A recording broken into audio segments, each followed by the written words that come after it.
Good morning. আজকে আমার সকালটা শুরু করেছি হচ্ছে আমার হাজব্যান্ডের লাঞ্চ প্যাক করা দিয়ে।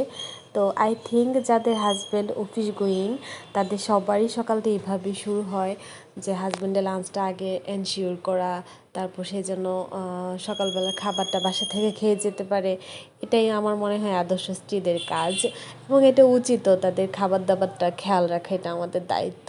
তো ওর জন্য ভাত রান্না করছি, ভাতটা রান্না করার পর হালকা একটু ঠান্ডা করছি, ঠান্ডা করার পরে এখন আর কি বক্সে দিলাম।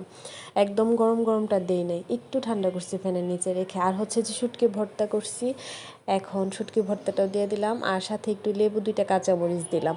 আর রান্না করছিলাম এই 2টা আইটেম, মাছের 2টা আইটেম দিয়ে দিব। মাছের 2টা আইটেম হচ্ছে আমি রাত্রি রান্না করে রাখছিলাম, এগুলা সকালে রান্না করি নাই, কারণ হচ্ছে এত সকালে মাছ মাংস রান্না করাটা টাফ হয়ে যায়, আমার জন্য টাফ হয়ে যায়। এতটাও আদর্শ বউ আমি হই নাই এখনও যে সকালবেলা উঠে মাছ মাংসটা রান্না করব, যেটা করা যায় ওইটাই করি। তো ওইটা হচ্ছে আলু দিয়ে মাছের মাথা ঘাটা, আর ছিল হচ্ছে মাছ ভুনা। এই তো এগুলাই আজকে ওরে খাবারে দিছি। এক এক দিন এক একটা দিই, সবসময় তো আর সমান হয় না, কখনো ভালো মন্দ মিশ্রিত থাকে।